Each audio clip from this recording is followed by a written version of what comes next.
ಕುರ್ಚಿ ಫೈಟ್ ಏನಿಲ್ಲ, ಕುರ್ಚಿ ಫೈಟ್ ಮಾಧ್ಯಮದಲ್ಲಿದೆ. ಅದೇನಾದರೂ ಇದ್ದರೆ ಅದು ಕಾಂಗ್ರೆಸ್ ಪಕ್ಷದ ಹೈಕಮಾಂಡ್ ತೀರ್ಮಾನ ಮಾಡುತ್ತೆ. ಆ ತೀರ್ಮಾನ ಮಾಡೋರ್ಗೂ ಸಹ ಎಲ್ಲರೂ ಸಹ ಕಾಯಬೇಕಾಗುತ್ತೆ. ನಾನು ಸಮಯ ಕೇಳಿರೋದು ಯಾವ ವಿಚಾರ, ಅವ್ರು ಸಮಯ ಕೇಳಿರೋದು ಯಾವ ವಿಚಾರ, ನಮ್ಮ ವಿಚಾರಗಳು ಅಲ್ಲಿ. ನಾನೊಬ್ಬ ವರ್ಕಿಂಗ್ ಕಮಿಟಿ ಸದಸ್ಯ, ಹರಿಯಾಣದ ಉಸ್ತುವಾರಿ ವಹಿಸಿದ್ದೀನಿ. 14ನೇ ತಾರೀಕು ನಾವು ರಾಮಲೀಲಾದಲ್ಲಿ ದೊಡ್ಡ ಓಟ್ ಚೋರಿ ವಿರುದ್ಧ ಒಂದು ದೊಡ್ಡ ಸಮ್ಮೇಳನವನ್ನು ಮಾಡ್ತಾ ಇದ್ದೀವಿ ರಾಮಲೀಲಾ ಮೈದಾನದಲ್ಲಿ. ಈ ವಿಚಾರಗಳೆಲ್ಲ ಭಾಳಷ್ಟು ವಿಚಾರಗಳು ಚರ್ಚೆ ಮಾಡಲಿಕ್ಕೆ ಹೋಗ್ತೀವಿ. ರಾಜ್ಯದ ವಿಚಾರದಲ್ಲಿ ನಾವು ಚರ್ಚೆ ಮಾಡಲಿಕ್ಕೆ ಹೋಗಲ್ಲ, ನಾನು ಚರ್ಚೆ ಮಾಡೋದೇ ಇಲ್ಲ. ಈಗ ಸನ್ಮಾನ್ಯ ಮುಖ್ಯಮಂತ್ರಿಗಳನ್ನು ಆಯ್ಕೆ ಮಾಡಿರ್ತಕ್ಕಂಥದ್ದು CLPಯ ಸಭೆ, ಅದಕ್ಕೆ ಅಬ್ಸರ್ವರ್ಸ್ ಬಂದಿದ್ದರು. ಅಬ್ಸರ್ವರ್ಸ್ ಏನು ರಿಪೋರ್ಟ್ ಕೊಟ್ಟಿದ್ದಾರೆ ಅದರ ಮೇಲೆ ಹೈಕಮಾಂಡು ಮತ್ತು CLP ತೀರ್ಮಾನ. ಅದು ಏನಾದರೂ ತೀರ್ಮಾನ ಆಗಬೇಕಂದ್ರೆ ಆ ಒಂದು ಮಧ್ಯದಲ್ಲಿ ಆಗಬೇಕ ವಿನಃ ಬಾಕಿದೆಲ್ಲ ಊಹಾಪೋಹಗಳು. ವ್ಯಾಪಾರ ಅಂತ ನಾನು ಒಪ್ಪಕ್ಕೆ ತಯಾರಿಲ್ಲ. 5 ಜನದ ಮಟ್ಟಿಗೆ ಮಾತಾಗಿರ್ಬೋದು, ಆದರೆ ಅದರ ತೀರ್ಮಾನ ಆಗಿರ್ತಕ್ಕಂಥದ್ದು ಹೈಕಮಾಂಡು ಮತ್ತು CLP ಮಧ್ಯದಲ್ಲಿ. ಆ ಥರ ತೀರ್ಮಾನ ಆಗಿದೆ. ಇವರು CLPನಲ್ಲಿ ಹೇಳ್ಬೋದಿತ್ತಲ್ಲ ಈ ಥರ ತೀರ್ಮಾನ ಆಗಿದೆ ಅಂತೇಳಿ. ಆದ್ದರಿಂದ ಪಕ್ಷಕ್ಕೆ ಎಲ್ಲರೂ ಸಹ ದುಡಿದಿದ್ದಾರೆ. ದೊಡ್ಡ ದೊಡ್ಡ ಎಲ್ಲ ನಾಯಕರು, ಎಲ್ಲ ಕಾರ್ಯಕರ್ತರು ದುಡಿದಿದ್ದಾರೆ.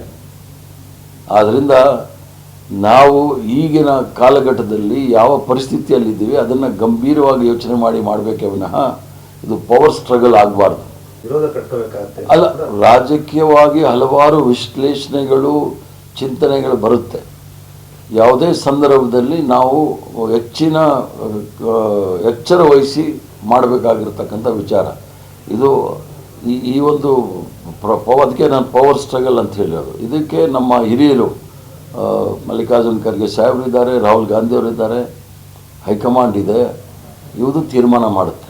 ಅಲ್ಲಿವರೆಗೂ ಎಲ್ಲರೂ ಸಹ ಆದಷ್ಟು, ಈಗ ನೀವು ಸಹ ನನ್ನಲ್ಲಿ ಏನೇನೋ ಹೇಳಿಸ್ತಾ ಇದ್ದೀರಿ, ಆದಷ್ಟು ಮಾಧ್ಯಮದಲ್ಲಿ ಹೋಗೋದು ಕಮ್ಮಿ ಮಾಡಬೇಕು ಅಷ್ಟೇ. ನೋ ತೀರ್ಮಾನ ಆಗಿದೆ ಅಲ್ಲಿ. ಈಗ ತೀರ್ಮಾನ ತೆಗೆದುಕೊಳ್ಬೇಕಾಗಿರೋದು ಹೈಕಮಾಂಡ್. ಅದನ್ನು ಹೇಳಿ ನಾನು ಏನು ಸಲಹೆ ಕೊಡ್ತೀನಿ ಅಂತ ನಾನು ಕೇಳಿದಾಗ ಸಲಹೆ ಕೊಡ್ತೀನಿ. ಈಗಲೇ ಹೇಳ್ಬಿಟ್ರೆ ಅದೆಲ್ಲ ಹೆಚ್ಚು ಕಮ್ಮಿ ಆಗಿಬಿಡುತ್ತೆ. ನೋಡಿ, ಖರ್ಗೆ ಸಾಹೇಬರು, ವೀರಪ್ಪ ಮೊಯ್ಲಿಯವರು, ರೆಹಮಾನ್ ಖಾನ್ ಬಿಟ್ಟರೆ ನಾನೇ ಹಿರಿಯ ಕಾಂಗ್ರೆಸ್ಗೆ ಇರೋದು. ಯಾವುದೇ ಒಂದೇ ಒಂದು ದಿವಸ ಪಕ್ಷ ಬಿಡದೆ ನಿರಂತರವಾಗಿ 51 ವರ್ಷ ಈ ಪಕ್ಷದಲ್ಲಿ ಕೆಲಸ ಮಾಡಿರ್ತಕ್ಕಂಥವ್ನು. ಜವಾಬ್ದಾರಿ ಏನು ಅನ್ನೋದು ನನಗೆ ಚೆನ್ನಾಗಿ ಗೊತ್ತಿದೆ. ಇದೇ ಚಿಕ್ಕಮಗಳೂರಲ್ಲಿ ಇಂದಿರಾ ಗಾಂಧಿ ಚುನಾವಣೆಯಿಂದ ಹಿಡಿದು ಇಲ್ಲಿ ತನಕ ನಿರಂತರವಾಗಿ ಸತತವಾಗಿ ಪಕ್ಷದಲ್ಲಿ ಕೆಲಸ ಮಾಡಿರೋದು ಯಾರಾದರೂ ಇದ್ದರೆ ಅದು ನಾನೊಬ್ಬನೇ. ಅದು ನನ್ನ ಪ್ಯಾಷನ್ ಅಂತಾರೆ ನೋಡಿ, ನಾನು ಉತ್ಸಾಹ ಪಕ್ಷದಲ್ಲಿ ಕೆಲಸ ಮಾಡ್ತಕ್ಕಂಥದ್ದು. ಸರ್ಕಾರ ಅಧಿಕಾರ ಅದೇ ದೊಡ್ಡದು ಅಂತೇಳಿ ಜನ ಕೆಲವರು ಭಾವಿಸಿರ್ಬೋದು, ಅದು ನನಗೆ ಅದು ದೊಡ್ಡದಲ್ಲ. ನನ್ನ ಪಕ್ಷ ಭಾಳ ಮುಖ್ಯ, ಪಕ್ಷದ ಸಿದ್ಧಾಂತಗಳು ಭಾಳ ಮುಖ್ಯ. ಪಕ್ಷಕ್ಕೆ ಹಾನಿ ಆಗ್ತಾ ಇದೆ, ಜವಾಬ್ದಾರಿ ಸ್ಥಾನದಲ್ಲಿರ್ತಕ್ಕಂಥವ್ರು ಸಹ ಯೋಚನೆ ಮಾಡಬೇಕಾಗಿದೆ.